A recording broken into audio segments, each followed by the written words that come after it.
इतिहास अभ्यासक इंद्रजित सावंत यांना फोनवरून जीवे मारण्याची धमकी देण्यात आली। सावंत हे ब्राह्मण द्वेष पसरवत आहेत असा आरोप नागपूरच्या प्रशांत कोरटकर या नावाच्या व्यक्तीनं केला आणि सावंत यांना धमकावलं।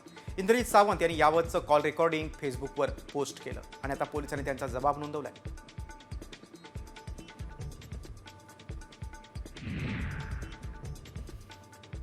इंद्रजित सावंतांना मिळालेल्या धमकीच्या फोन प्रकरणी आता प्रशांत कोरटकरची प्रतिक्रिया समोर आली। आपण कुठलीही धमकी दिली नसल्याचं कोरटकर यांनी दावा केलाय। आपण यावत पोलीस ठाण्यात तक्रार दाखल करणार असल्याचं देखील कोरटकरनं म्हटलेलं आहे। दरम्यान कोरटकरच्या नागपूरच्या घराची सुरक्षा व्यवस्था वाढवण्यात आली।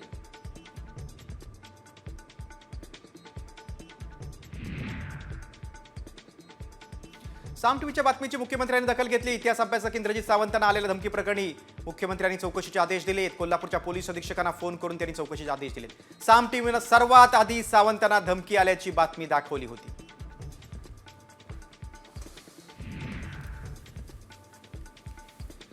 इतिहास अभ्यासक इंद्रजित सावंतांचा पोलिसांकडून जबाब नोंदवण्यात आला आहे। प्रशांत कोरटकर या व्यक्तीने इंद्रजित सावंतांना फोनवरून धमकी दिली होती। तसंच कोरटकरांनी फोनवर महाराजांची बदनामी केली, त्यामुळे आता इंद्रजित सावंत यांचा जबाब नोंदवण्यात आला आहे।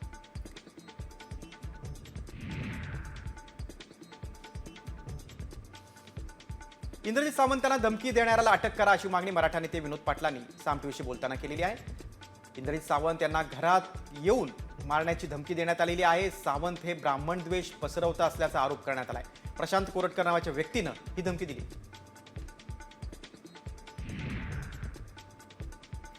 सावंतांना धमकी देण्याची हिंमत कशी होते असा प्रश्न आता संभाजी ब्रिगेडचे नेते संतोष शिंदेनी केलाय।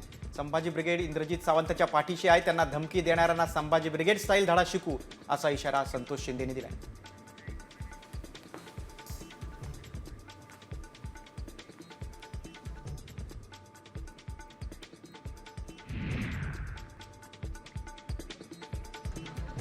मस्साजोगचे ग्रामस्थ आजपासून अन्नत्याग आंदोलन करतायत। संतोष देशमुखांच्या हत्येला 2 महिने उडले तरी आरोपींना शिक्षा झाली नाही, यासह मस्साजोग वासियांच्या 7 मागण्या आहेत। सरकारनं 2 दिवसात जर दखल घेतली नाही तर आंदोलन अधिक तीव्र होईल असा इशारा देण्यात आला।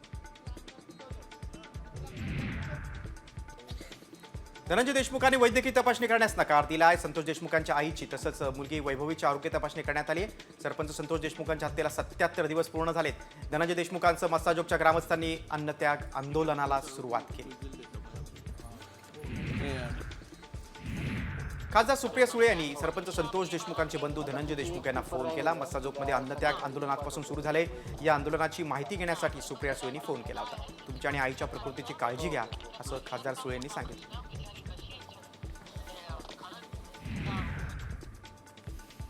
संदीप क्षीरसागर यांनी देशमुख कुटुंबियांची भेट घेतली। यावेळी त्यांनी सरपंच संतोष देशमुख हत्या प्रकरणातील आरोपींना मदत करणाऱ्यांना अटक का होत नाही असा सवाल उपस्थित केला।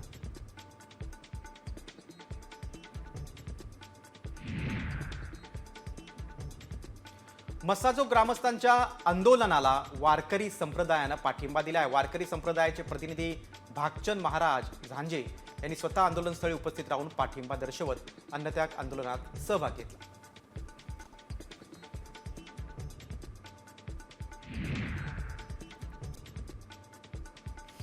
बीडच्या मस्साजोगमध्ये अन्नत्याग आंदोलनस्थळी केजच्या उपजिल्हा रुग्णालयाचं पथक आणि अँब्युलन्स दाखल झाले। काही गैरप्रकार घडू नये म्हणून ही खबरदारी घेण्यात आलेली आहे।